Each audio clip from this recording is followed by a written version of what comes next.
the Creating Animated TV Series panel.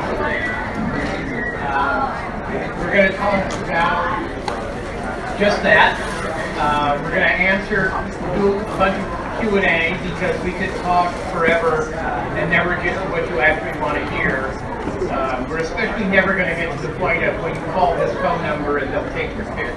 Unfortunately, that's not how it works. But we will talk about all that goes into the creating and developing of TV shows, animated TV shows. But yes, we will take questions, and we're going to start with introductions of the panelists. And I guess let's start on my far left with Henry Gilroy. Hi, I'm Henry. I'm here right now, co-executive producer on Magic the Gathering for Netflix. Also, writer, story editor on Star Wars Rebels and Star Wars Clone Wars, and a bunch of other stuff with you folks.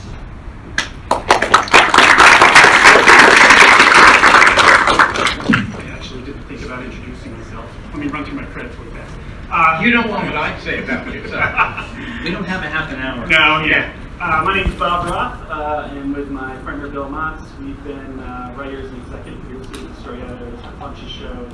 We're story editors on Penguins of Madagascar, Monsters vs. Aliens series, Lego. We were EPs on Lego Star Wars True Maker Adventures, and now we've just started production on a show for the Disney Channel called The Curse of Molly McGee, which will come out quite a long time from now. The animation takes forever.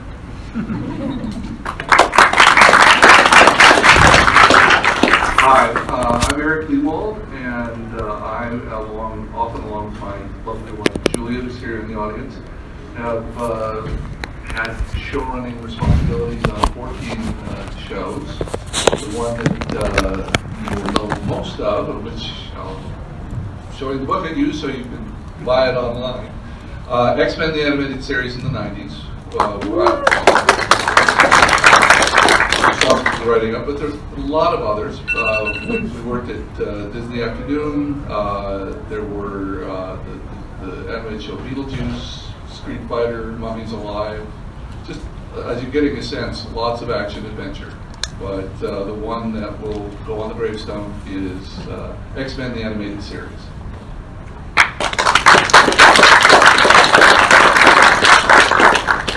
And I'm Craig Miller. I've worked on, as a writer, as a story editor, and as a developer, shows from Curious George and the Smurfs to G.I. Joe and Beast Wars. I created a show called Pocket Dragon Adventures when all of you were little kids. About 20 years ago, we did 104 episodes and played all over the world, including the statistic that still astonishes me, we were on the BBC in England 7 days a week for 6 years. And what you discover is that doesn't get you an extra penny. And I do a lot of development for companies both in this country. I've done created shows, developed shows for China, Australia, Costa Rica, Italy, France, Israel, Dubai, other countries around the world. And so that's who I am. Let me ask you guys a question. How many of you are writers? How many of you are artists? Also artists. How many of you are both? Okay. Any of you? Some of you are just here because you're with someone who is an artist or a writer, I assume, yeah. Voice actors. Voice actors, oh yeah, okay, voice actors too. You know, the truth is that anyone can come up with a show idea. You have to do more than just have a good idea, you have to bring it beyond the idea of a show about a telephone and a microphone. It's like, yeah, it's a great idea, but now what do? So the creating of a show and the developing of a show go as when you take it past that point, and then there's the selling of a show, which is the second half of it. So when you guys, we work in two different ways, and everyone works in these two different ways. Sometimes you come up with the idea, and you create it, you develop it, you pitch it, sell it, etc. And other times, the company comes to you and says, we own this toy, or we own this comic book. We need you to turn it into a TV show. So you're still creating the show, but the technical term is you're developing the show, because the idea, the industry term is IP, intellectual property, already existed. We're going to talk about both, but from the creative standpoint, a lot of it's still the same, I think. Whether it's an idea brought to you or one you come up with, the mechanics of what we do still becomes the same thing, but then the differences tend to be in ownership and how much you get paid. So when you guys start developing a show, whether it's yours or you're brought into, where do you begin? What's the first thing you think about? Is it a show? Seriously, there's a lot of ideas. Bill and I will toss around ideas. And some of them are. Sorry. What about parodies? If you want to like animate a cartoon, but you want to start out as a parody, it's a good thing to start if you want to as a parody of a show or a movie. Well, the thing with parody is that's great. You better make sure it's a parody that has legs, that's going to live beyond just a parody, because a parody is going to run out of steam sooner or later. And a parody also relies on your audience knowing what you're parodying, which right, and usually that's not the way people think. That someone says, we have these toy robots that transform into cars. Can you make a show out of that? They're not looking for what can it be a parody of. It's we want to make a show about these things. Yeah, because you never know what, who knows what you're parodying. If it's going to be current a year or two from now, it takes a couple of years to get a show going, and there may be a very popular show going right now. You think, oh, it'd be so great if we could make fun of, fill in the blank, whatever it is. Friends, that were here today. So you do a parody. Well, a couple of years from now, nobody may be watching Friends. So your parody comes out. No one's going to watch your parody because they don't care about the things that you're referring to. In fact, that comes into the scripts when you're writing. A lot of people think it's great fun to make fun of current events within your story. But again, 2 years, 20 in the case of our show, some of the shows we've done, 25 years later, nobody's not going to know what those references are. They're not going to get the jokes. So that's thin ice to work on. You can actually do something that's a parody in a very broad sense. For Yeah. example, Rick and Morty was a parody of Back to the Future. right. Right. So the idea of it, oh hey, it's an older wacky scientist character teamed up with sort of a good-hearted younger hero. You can kind of say, oh, that's an archetype that people are familiar with, and then that obviously Rick and Morty became its own thing. Right. But I think Right. however you start with a parody, I think everybody's right. There's a shelf life to it. Like there are shows also, like I don't know, I always go back to Muppet Babies, which the whole thing is a parody of film. So there's plenty of stuff if you wanted to do that. It really does kind of limit the kind of stories that you can tell, at least in that. Yeah. Yeah. So going away from the idea of parody, what do you start with when you're looking to do something, whether it's an original idea of yours or a property you've been brought by a company? What do you look at first for your development of the show? Well, a couple things he's talking about is it a show? And then that's kind of a vague thing, but we all get a sense of what that means in the business. Is this a world that you create that people want to stay with for 100 episodes over 5 years? I How many? mean, I'm sorry. yeah, go ahead. How many characters suggest themselves? How many storylines start popping into your head? How many threads do you feel like you can run over the course of the season? Yeah. It's that kind of show. A number of years ago, just to give a specific example of this, a number of years ago, Cartoon, I can't remember if it's not Cartoon Network or Nickelodeon. Both have done similar things. But they did this program called What a Cartoon, where basically they were trying to get free development.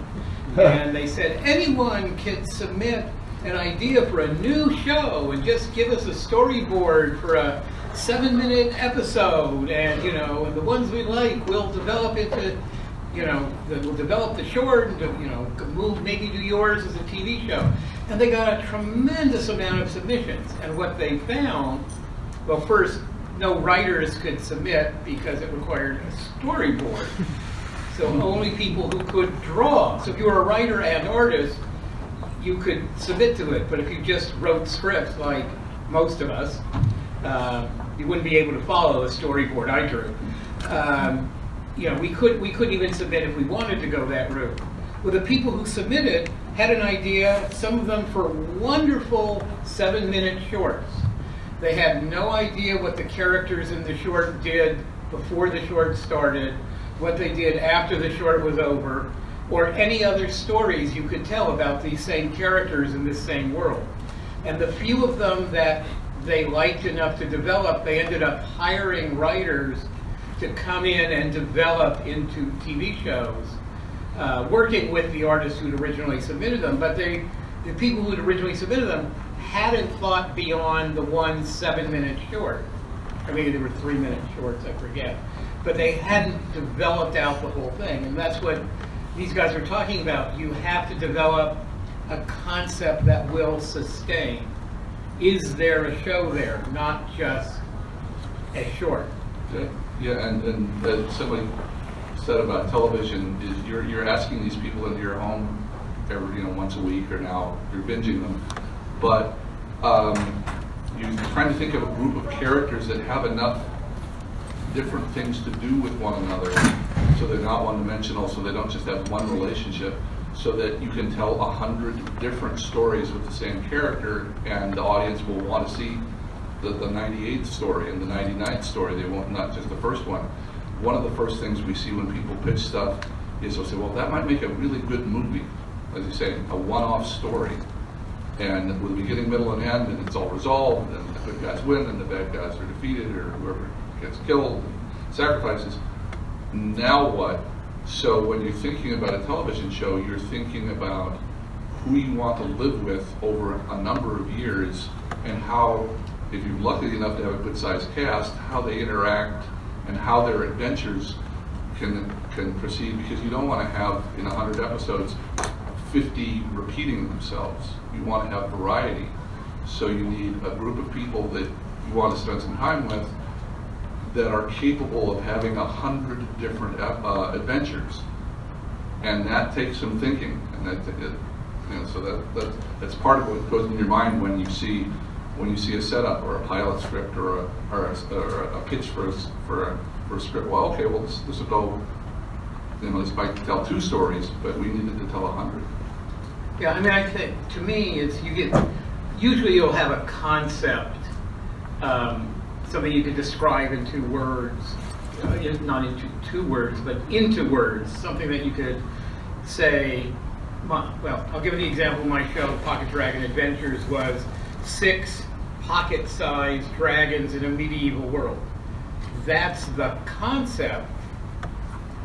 Now you need to make something into a TV series. So it was, from that point, it's who are the characters. I believe all storytelling is character-driven. It has to be about this person, whether it's a dragon or a person or a robot or a sheep or whatever. This character did this, and this happened, and this is how they react, and this is how they interact with everyone else. And that's the way you tell stories. So once you have your concept, to me, you then have to figure out who are the characters in the show. Who are we telling stories about? What's happening to them? How do they react to things? How do they get along with each other? It's something that almost works on instinct. When you have an idea, especially if you're working with a partner and the ideas are flying back and forth, you both get excited. You'll start to get a sense of we've come up with a lot, and there's even more that we haven't even. We're just at the tip of the iceberg. And if you talk about it for a half an afternoon and then you're like, I think that well's dry, that's not a show. Move on to the next one. Yeah, there's an interesting term I've heard recently developing shows trying to sell them is something called the story engine. Like, what is the story engine that's going to fuel this series? For example, like Lost in Space, it's family is stuck in space and they're trying to get home. So the story engine is them trying to get home. That's something that we can all relate to and understand. All the character dynamics and how the characters evolve and change and progress are all the part of the stories that we're building, but then there's this overarching thing about what's the goal. If you're doing something that's very serialized, I mean, there's also standalone stories, which is, I think there's a lot of Rick and Morty stories that are like that, and those are the stories that are not necessarily serialized, which are they're just very loose one-offs. A lot of times when we develop a series, we're given the note, can you guys write episode 5? They want to know what an average episode is. And a lot of times until we write the series, we have no idea what that episode is. But it's an idea like, well, where do you think those characters will be in 5 episodes? So we're finding that, it's a bit of a hybrid these days, too. The Curse and Ollie Wiki, which, again, you won't see for a long time. It's 11-minute comedy shorts. It's a buddy comedy.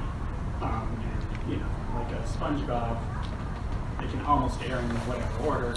The Disney Channel's very conscious that it can't be too serialized, but they also want to know what's the season arc.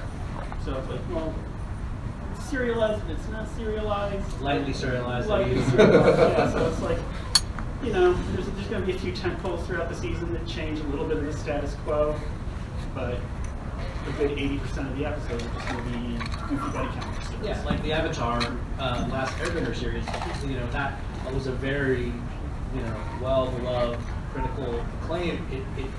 If you tuned into season 3, you kind of had no idea what was going on, and that's a one issue. At least a lot of the outlets, and the outlets that are networks and studios, they want people to be able to tune in and kind of access it. Cable networks are afraid of that. It feels like the streaming services embrace the serialization for sure. And television historically was all individual episodes. Every episode of a TV show was as if the previous episode hadn't happened. We used to call it everything resets to 0. Then in, I guess, the 80s with shows like LA Law and Hill Street Blues, they were more, these are live action shows, not animated, they were more serialized storytelling. This TV series 24, if you saw that, was as serialized as you could get, because every episode was immediately the previous hour of the day, even though you couldn't do all that stuff in an hour, including drive from one place to another in LA. Should have been one episode. And so as more and more television became serialized, it became a question with kids TV, and then I think has been the most resistant to serialization because they want to be able to show it in any order. They want the kid to be able to watch and dip in and dip out. Yeah, and so go back and forth. And so that's always a question. I mean, you can develop a show any way you want to if it's something you've created, but it will always end up being the network or the channel or the streaming service who is putting up the money who will make the final decision as to how serialized or how standalone the episodes will be. Yeah, and if you think about it, if you're a television network, if you have something like Law and Order, or you have 20 years of it, you have 550 episodes or whatever, you can put them in any order you want, and they stand by themselves. Now, every couple, 3-4 years, they have a cast change, and someone will get killed, and you have to adjust to that. But basically, they were all standalone, and that made it easy. Other shows that we really enjoy on television, and I find more satisfying to write for, and we actually fought for the first season of X-Men, was ones that are serialized, that the story builds throughout the season, and you really have to keep up with it, and you have to know what happened the episode before.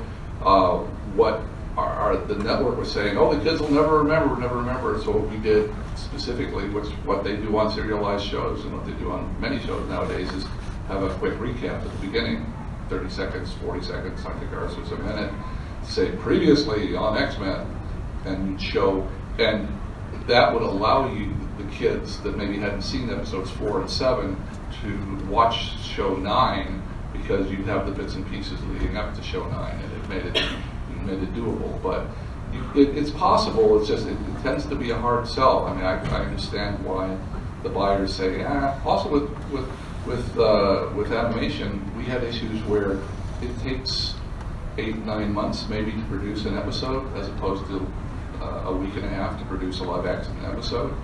And if you've got these things scheduled and the show comes back and doesn't look right, you can't have them in order. You've screwed up your order if one of them isn't right. So it's very hard, I think, to sell an animated series that's connected. Okay, well, rather than continuing on serialization, let's reset to 0 and talk about when we're developing stuff. What is the process? What do you usually do? What are you coming up with in your development?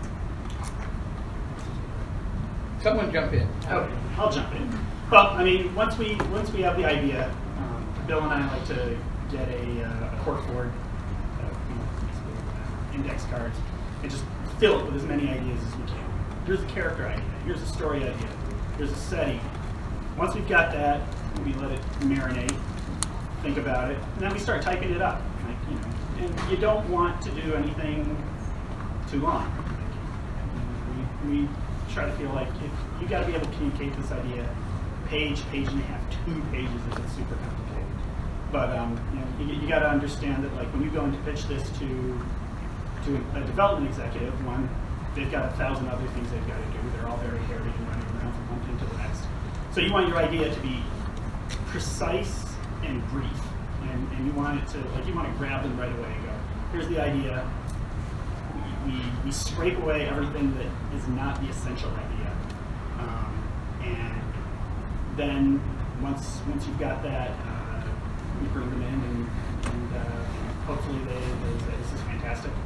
We'll be in touch, and then 5 months later your agent will go, another test. Yeah, I was talking about this to some interns. I think Star Trek actually has the greatest pitch ever. Right? Wagon train to the stars. I get it. I don't need anything else. You don't need to tell me about the Klingons and the Romulans and everything else. It's wagon train to the stars. Perfect. All the other For stuff. those of you who are old enough to know what wagon train was. That's nobody. But that was the pitch for Star Trek, right? Like, it was a super simple, clean pitch that, at least at the time, was relevant. Everybody got what it was, and it wasn't cluttered with the 100 other ideas that Gene Roddenberry wanted to tack onto it. He had all those ideas in his back pocket ready to go, so when they started asking, oh, tell me more about this. Exactly how is this going to work? Well, it's a Starship Enterprise. Blah, blah, blah. But, having an elevator pitch is what it's often called. Like, you've got to be able to communicate this idea in 30 seconds. Don't give them your 50-page Bible that you already wrote. That's fine if you've got one. They're not interested in it at this point. Give them something quick that sells the idea fast. Because what's going to happen after you talk to the development executive is they're going to go to their boss and they're going to say, oh, Henry came in with an idea, and then they're going to mangle it. They're going to mangle it. And if you give them something as simple as Wagon Train to the Stars, any idiot can remember that. But if you give them, it starts in Japan, and then blah, blah, blah, blah, blah, and then, okay, that brings me to the first scene, and blah, blah, blah, blah, blah, blah. They're going to mangle it when they take it to their boss. You want to give them something simple. So.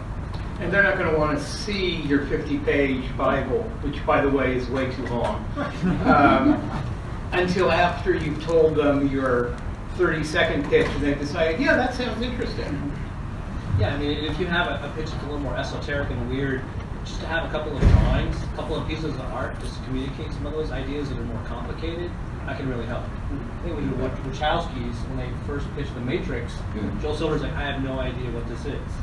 So they had somebody storyboard the entire thing, and they went, oh, now I understand. So if you have an idea that's a little more weird, sometimes just the strength of your character design will convince a producer to go, wait, that's a great idea. George Lucas and Ralph McQuarrie. Yeah, Absolutely. well, and other artists, And but others, yeah, but for sure. most famously Ralph. Mhm. We're going to open it up to questions in a minute, but I want to back up to when I do a development. These are the things that I usually put into it. It's, obviously we've got a title and some maybe one paragraph conceptual description of what the show is. Maybe a longer section on the universe. It's set in the medieval world with wizards and dragons and knights and this and that, and just a little bit of technology done in a magical way, and whatever. But I mean, something that sets up the universe. Character descriptions for the main good guys, the main bad guys, and maybe a few secondary characters, but not too many characters. And half a dozen 1 to 2 paragraph story ideas. Yeah, and that altogether is only a few pages. Yeah, you're talking about they're 10, 12 pages maybe, and a couple of pieces of artwork if you have them. If you're an artist, so much the better. Yeah, I think what a lot of executives ask, they look at you and say, what's at stake and who do I care about? Those are like the 2 most cliche questions you get, and they're very important because they're hard to answer if you haven't thought through your world very well. I mean, I hate to keep using the same show, but X-Men's an example. People are mutating. It's freaking out the other people. What's going to happen? And that's 80% of the show right there. Okay, well, what is going to happen? They might ask, well, you've got these people that want mutants and humans to live in peace and harmony. We got these people that want them to separate. We got these people that want to kill them off. It's just this incident has happened. Something has happened in nature, and the whole world is reacting to it. And then they'll ask, well, who do we care about? And they say, okay, we've got the X-Men team. We've got some people that don't like them, and we've got some old friends. And I said, look, you can build a lot of stories off of this, but the basic core is their catalyst has happened, something has changed in nature, and people are reacting to it, and we have a group of 8 or 10 people that are our lead characters, and we get to see them try to deal with their AV. And so, but it all squeezes back to something's happened, what's at stake, and who do we care what happens to? Yeah, it's just an alternate take on that. Sometimes it's about the world, and while it starts with the characters, sometimes you need to explain the context of the world. Like X-Men happens in our world, so it is something that we can kind of easily relate to. If you're doing a show like it's in Star Wars or something, or Magic the Gathering, the world itself is a huge part of the character and the setting of it. So And sometimes the world we need is a little more not just explanation. the physical place, it's what the world is like, as well as, does magic work? What kind of science is there? So the things that give the person you're pitching it to a sense of the reality, not just, it's a tropical planet. That doesn't give you enough. Anyone want to say anything else here before we open up to questions? Let's hear from you. Yeah. Okay. Were you on the train with me this morning? Maybe. Okay, anyway, go ahead. So I wanted to ask, like writing and animation, how involved you guys are. Do you get to collaborate with the storyboard artist and the director, or is it kind of more you kind of write the script and then we go from there? Yes. No, it actually depends on what studio you're working with. There are some. About your position at that Yeah, studio. that's true. Would you mind Let's- repeating the question? I'm not sure what you asked. The question was, as the writers, how involved do we get with things like the storyboards and the storyboard artists and the designs? Yeah, there are some studios that are more director-based, and there are some studios that are more artist-led. So the director ones, a lot of times the story will be developed together with the storyboard artist. and with the director and the supervising director. And then you have some studios where the writers sort of lead the way and they like deliver a script, and then the artist team, supervising director, basically they execute the script. And there are variations on that. Sometimes the head writer or story editor will stay involved with the storyboards, but the individual writers won't. And then you get to the voice records, and then the writers frequently, in the old days, the writers were never allowed to go beyond delivering the script.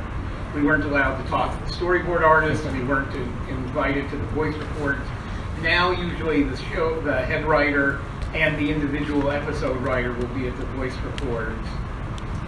There are board-driven shows too, where you have like a one-page outline of what that story is, and it'll be given to the storyboard artist, and they'll basically create it all. And then pretend they didn't get given a story to start with. Right, and as an executive producer, I'm going to be following everything on the Curse of Maliki from beginning to end, through the very first writing, the premises, the outlines, the scripts, storyboards, animatics, voice records. I'll be there at the mixes. I'll be calling retakes. I'll be to my Okay, yes. Wow. I have this cartoon story idea, and I mean, some people would like to send their story to some agents, but it's very hard. But some people send their stories to some script competition. If I understood the question, he's got a story concept for a show, and do you submit it to a competition? Do you submit it to an agent? What do you do? Is that sort of your question? Yeah. That's a good question. Yeah. I'm wary of the contest. If you have to pay to submit your scripts or your concept, it's kind of iffy. You know, I mean, you're better off like, you know, trying to do your own comic strip online and getting it out that way. At least in what I think. I agree. There are some competitions that are well established, and they do charge an entry fee, but you've got to make sure it's a well established, real competition, and not just someone who says, send me $25 and I'll figure out who gets the prize kind of thing. But while shows get developed by people off the street sometimes, usually they come from people who either have had a comic strip or a book published, or they come from someone who is working in the industry. And so they are already involved with the animation industry. If you are not, you can try to develop your project into a book or a comic book or an animated short and put it up online or do something like that. Really just nailing it in is really, really tough, because in one sense, ideas are easy. Everyone has ideas. And if you only have one idea, this is not the right business for you.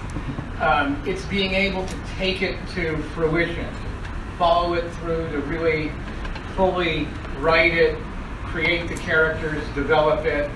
And so they want to make sure when they're dealing with someone that it's someone who can do all those things. If you have a finished work that they can look at, that's much more likely to get attention. I think having an agent, I mean, we could do a whole different panel on how to get an agent, but having an agent will, you know, that's sort of lets the studios know you're credible. It's a catch-22 because you can't get an agent unless you sold something. So you have to sell something. it's a trick. But you know, I with the internet these days, if you can get your idea into a tangible form, get it up there and let people see it. People, you know, people are always worried they're going to get ripped off. That really doesn't happen that much. It does happen, but not that much. And there are copyright laws, plagiarism laws, Disney versus Wilder is another. I mean, there are all kinds of ways that you are protected in the long run if someone does rip you off. Yeah, and actually, there are at least 2 Netflix executives walking around Arts Alley right now. Right. And the same thing happens at Comic-Con. They walk around the small press area because they're looking for new talent. They're looking for good ideas. They're looking for self-published comics, Yeah. and they'll option them. So it happens all the time. It is way easier for a studio to just buy your idea from you than it's Yeah. It's not, Yeah. because frankly, most of us, someone said, we'll give you $20,000 for that idea. Okay.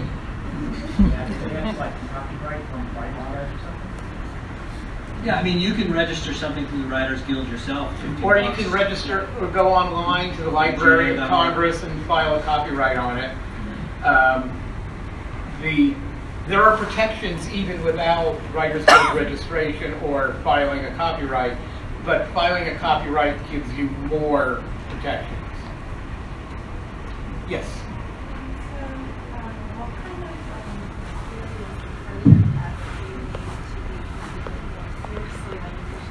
What kind of background and experience do you need to have to be given credibility? And I'll take that one. yeah, Our business is strangely credential free. You can be a seventh grade dropout, and if you can get someone to read your story and they fall in love with it, they'll hire you as quickly as if you have a Harvard degree.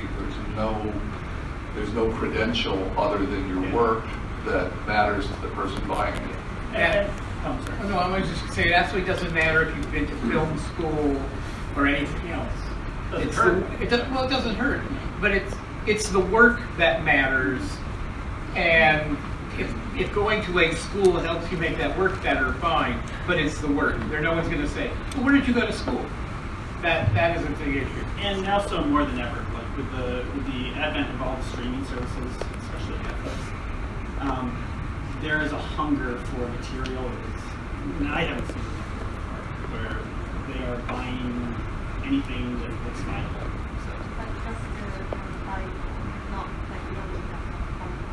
No, I mean, if your idea is strong enough and they react to it, you can get it in front of the right people. Yeah, I mean, the caveat to that, I would say, is because if you don't have the experience and you sell an idea, You're while gonna you take might your get idea a and you- creative by credit, they're going to hire someone like Bob to run it. Right. Sorry. But how does it? Your it's still be part of experience it, though. is how much involvement you will have on an ongoing basis, not whether or not they'd be interested in the idea. And in terms of the experience, I didn't mean that it doesn't matter if you created much. We tell everybody when they ask, well, how can I improve my writing and be able to sell myself better? Well, write hundreds and hundreds of things.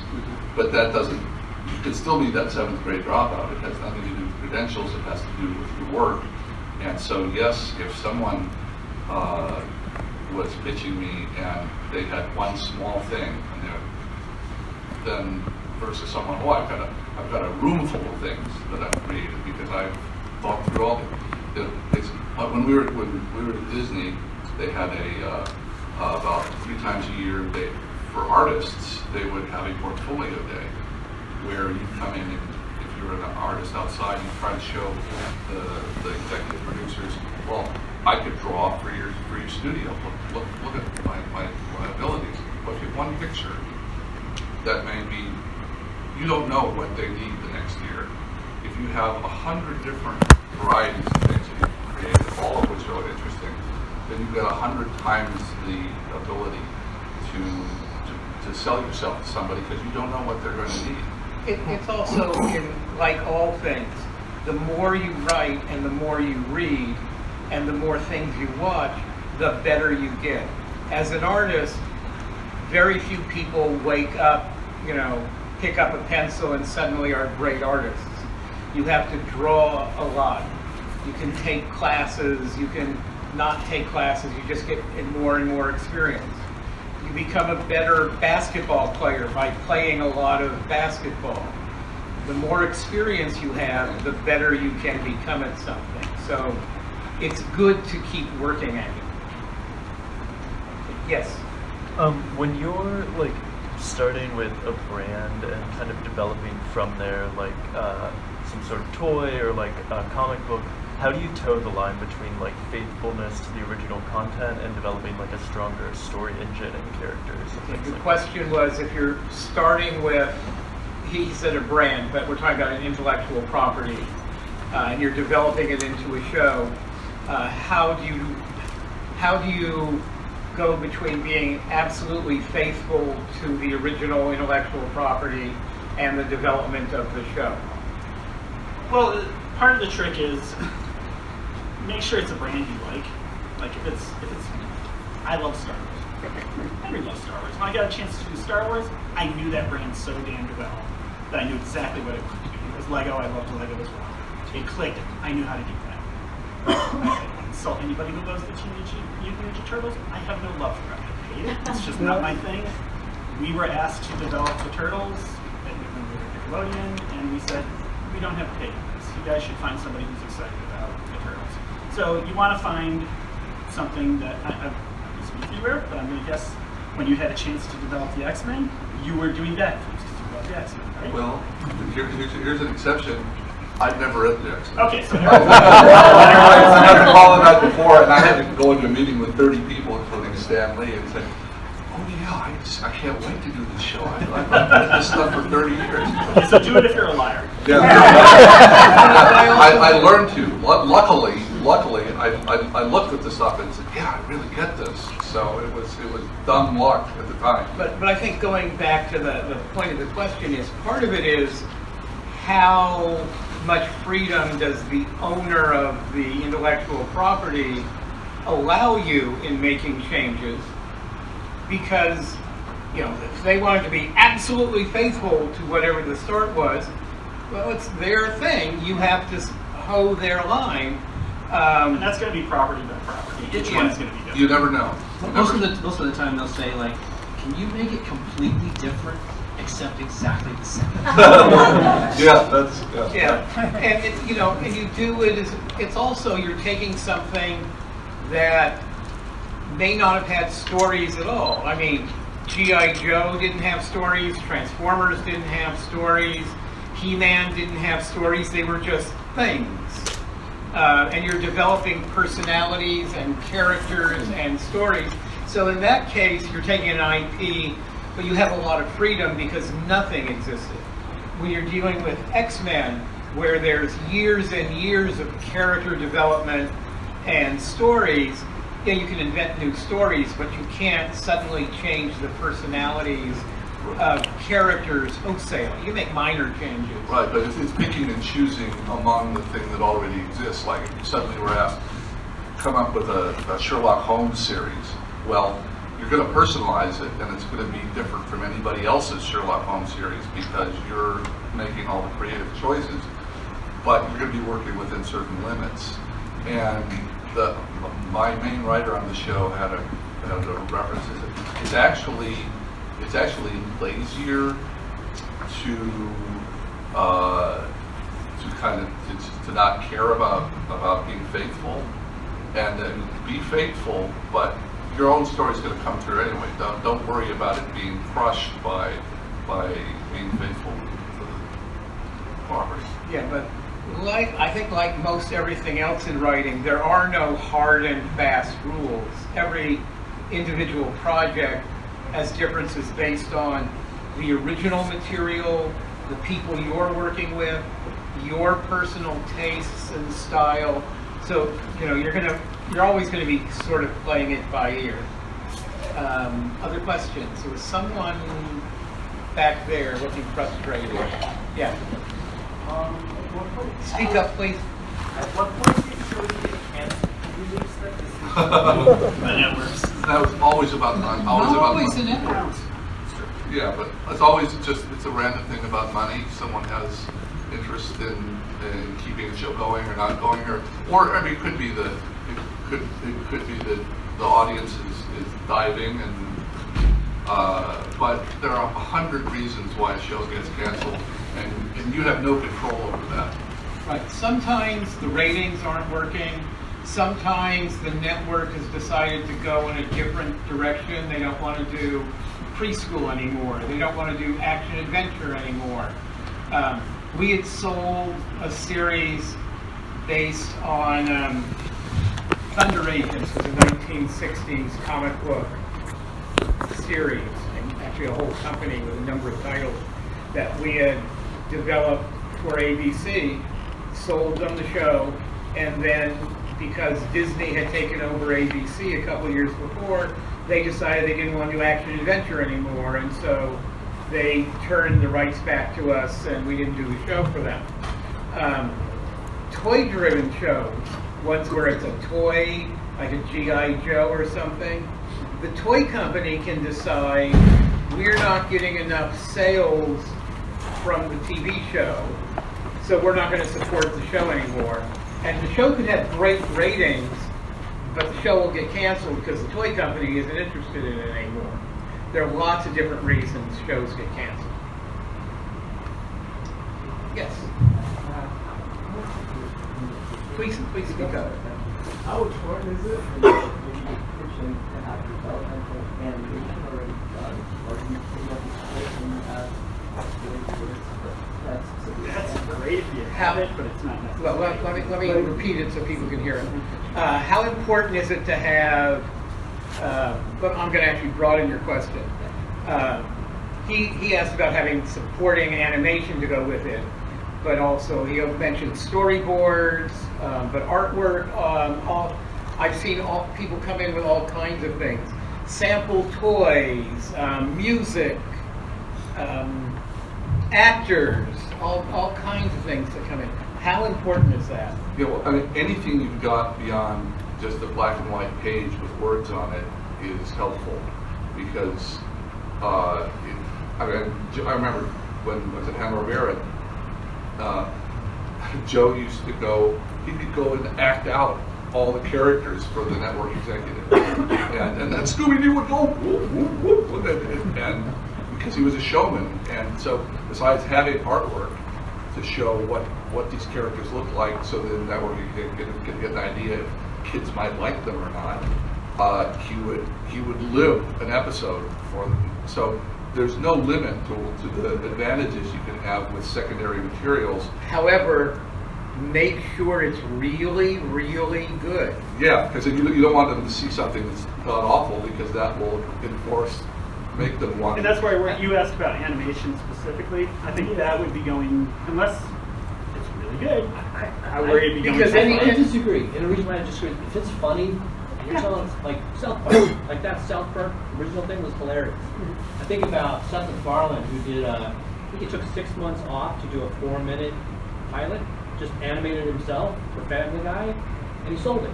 And the animation is pretty bad, but it's hilarious. So if you believe in your idea, and part of the coolness of it is what makes it charming, like the executives have seen it all. So if you can show them something different, and show it in a way that they haven't seen it before, there's a lot of value in it. Because you know what? I'm a terrible animator, I'm sorry. It's not going to be good, but maybe it'll be fun. Yeah, I mean, there are exceptions to everything, and they knew that Seth MacFarlane wasn't trying to sell his animation company. He was just trying to give an idea of what the show would be like, and it's sold based on the humor. But the truth is, I've done a lot of developments for companies. I've sold original concept shows. I've never had anything besides, words on paper and somewhere between 1 and 6 drawings. We've never done any of that other stuff. So, can it help? Absolutely. A network would like you to come in with 22 completed episodes. And then if they like it, they will then tell you how to redo them all to their taste. But they would love to have you do as much as possible. But it isn't absolutely necessary to do all that stuff. Anything that communicates the idea is what the bottom line is. Yeah. I'm going to go back to this side and I'll come back to you. Yeah. Would you recommend for someone who started up to assist to events like Geekdom to make the pitch? Or what other ways are there to connect with the I'm sorry, events like? Geekdom. Oh, Kidscreen. He asked about how you get about pitching. Kidscreen is an annual animation conference that these days takes place in Miami. in January, February. It used to be in New York, but everyone hated the weather in New York in January and February, so they moved it to Miami. That's a very good place if you can get in there and you can get meetings. If you want to spend the money, you can go to MIP Junior, which is a big sales conference in Cannes, France, which is basically, that's the business of MIP, is selling completed shows to other countries and stuff. But while those are good places, you can also try to set up meetings in LA at the studios. The one thing I would personally would recommend only as a last ditch is like Nickelodeon a few years ago set up a thing at San Diego Comic-Con where you could sign up for a 15-minute pitch meeting, which were all terrible. They had, 2 junior executives meeting with dozens and dozens and dozens of people for 15 minutes. And out of that, they actually had one person develop their pitch into a storyboard premise, a storyboard short, and then they never did anything with it. And I think that's the worst kind of circumstance to try and pitch. You can do it, I just don't recommend it. But you go where, you go to where you can get in. Kids Screen, besides the cost of getting and staying in Miami, is I think like $1,800 to attend, so it's not cheap. And if you haven't set up the meetings in advance, you're probably not going to see many people. I've never been to that. Never been. I've done shows and never been there.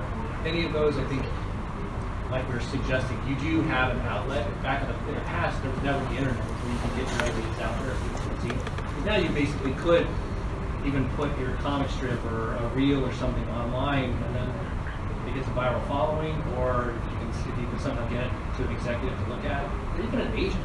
An agent can look at it and go, hey, that's another way to do it, is to submit to an agent and say, gosh, you know what, this idea is a good idea, we're going to represent you and help you sell it. Yeah. That's another way to get it to the studios, is through an agent, or a friend of an agent. If you know somebody who knows an agent, try that. Yeah, if you know somebody who is a client of the agent, that's by chance, somebody that's in the business, that has some credibility and that likes what you're doing, that is often that's a way to get it. Because 9 out of 10 agents, they get so many thousands of people wanting to show them stuff, they say no. But if someone that's their client recommends you, that's often a way in if you haven't produced anything. We've been signaled to come to the end. I promised one guy over here to come back, and we'll take your question very quickly. As fast as I can. I have a 14-minute demo in the can already.